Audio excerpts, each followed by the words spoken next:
Leopard Fruit just got a full-on rework and it's now called Tiger. It's faster, it's stronger, and the new VFX are straight up peaked. Alright, so let's start it off with the Z move.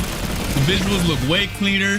The sound is way more impactful. So basically you hold Z to unleash a barrage of punches, then release or tap to fire off a massive projectile that sends your enemies flying.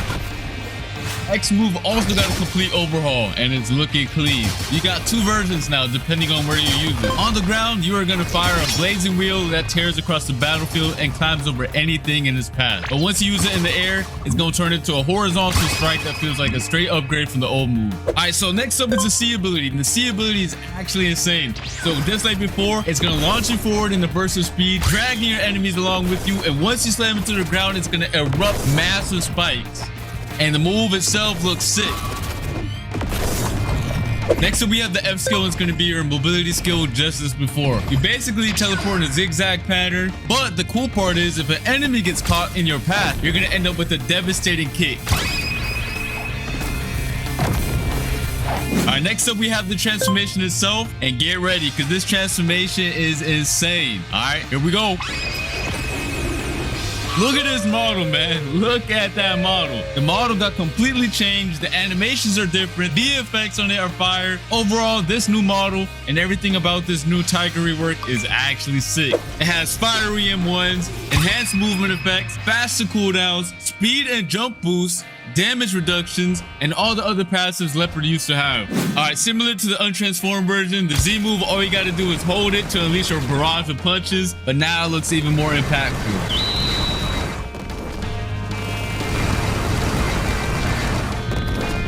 Alright, so next up we have the X move, which also splits into two styles again. So basically a grounded version and the aerial version. I'm gonna showcase them right now. Let me know what you guys think about the new Leopard rework so far, and spam the W's in the chat. Alright, and then next up we have the C move again. Same as before, similar effect, just bigger and stronger. Alright, so I'm gonna showcase it right now. Let's get it. Y'all didn't realize this yet, but the C ability also has a hell version while you're transformed, alright? If you guys haven't noticed yet, there's a fire meter on the right, and using 75% of that fire meter can trigger this cutscene ambush. And this looks fire. Peep the animation right now. Oh my god. Whoever gets hit by this, you are basically cooked. You are getting ambushed with a relentless barrage with a nice cutscene effect as well. And then next up, we have the revamp F ability again. Basically the same as before. You teleport in a zigzag, and once you hit somebody with it, you do a nice little kick. Alright, that's gonna be it for the Tiger rework. Let me know your thoughts on it in the comment section down below. Honestly, I think it's a W rework and it looks insane. I really love the transformation model, which is why I want to showcase one more thing to you guys. Another transformation. Tiger has two transformations and y'all about to see it right now. The goal of this awakening is to give you some extra power for a limited time to close out the battle. Once you max out your fire meter, you can push beyond your limits and enter an awakened state. And this form is the true speed and damage demon. And let's get it. Alright, so the Z move is now completely different. Dash in with the crazy barrage and it ends with the fiery shockwave.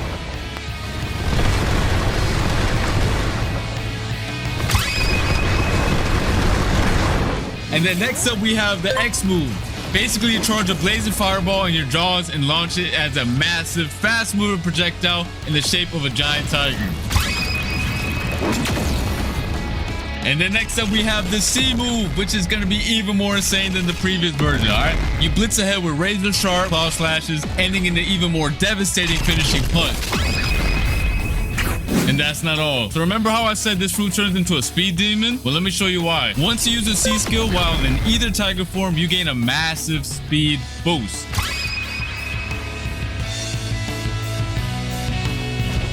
Alright, last but not least, we do have the F move. So it goes from a single kick to unleashing a brutal combo. Teleport through your target with a chain of strikes, lift them into the air, and then slam them back to the ground with a charged close range punch. If you get hit by this, you're cooked. You might as well log off, go to sleep, and think about your life. And then we also have the M1s right here. So peep this, they're also changed. They're more aggressive, faster, and they look better too. That's gonna be it for the Tiger rework. Let me know your thoughts in the comment section down below. This design is peak. And I hope you guys all enjoy it because they put a lot of effort into this, as you guys can see. And now it's time for y'all to meet the new witch NPC. She set up her spooky cauldron for the first time ever, and you can craft throwable potions. And here's exactly what they do. First up, we have the big head elixir. Everyone hit by it gets an oversized head. Then we have the pumpkin potion, which turns everyone's head into a pumpkin. Next up, we have the disguised elixir, one of the coolest potions yet. It transforms anyone you hit into a random boss for a short time.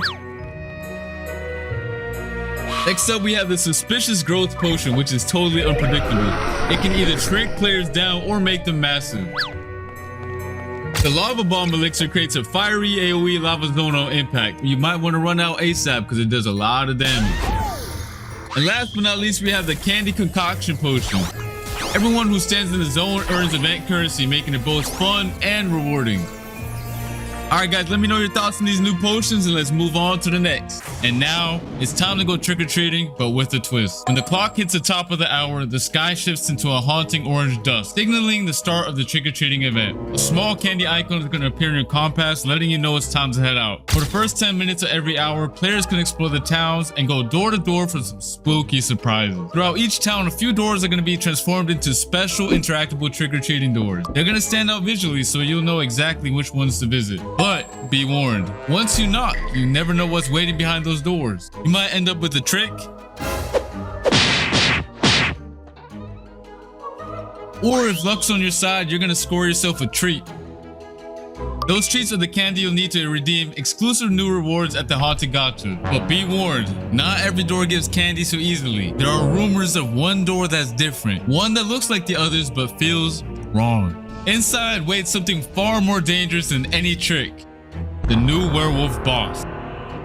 He's out there hiding among the candy-filled doors, waiting for someone brave or foolish enough to find him. So stay sharp, stay ready, and whatever you do, knock carefully. Alright, and here's the best part. The werewolf is not just a boss fight. You can actually become him with the all-new Tiger mutation. And mutations are alternate versions of existing fruits. It changes your look and modifies your abilities. Players can permanently unlock the werewolf mutation by eating a physical werewolf fruit. Alright, and you can unlock this mutation to the brand new Haunted Gacha. And just look at that model. It's actually gas. And this is where all the candy you've been collecting from the trick-or-treat event finally pays off, such as the custom player backgrounds, the Coven Witch Hat accessory, the pumpkin mask accessory, and random physical fruits and more. And of course, the werewolf mutation itself. And this is how mutations actually work.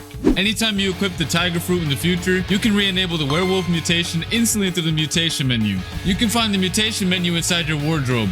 The goal of mutations is to give players a slightly different playstyle. For example, the werewolf is slower than tiger but hits way harder and comes with a few unique moves. The Z skill when your awakened transformation now has homing, locking onto enemies and tracking them automatically. The cutscene ability, which is the C held, has its own custom cutscene and has a life leech feature now, which steals the HP from your target instead of just dealing damage like the tiger version. Yo, this cutscene is clean!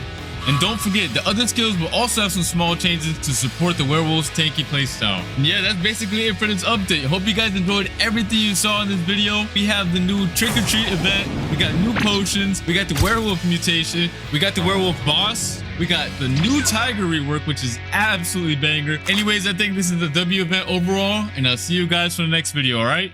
Peace!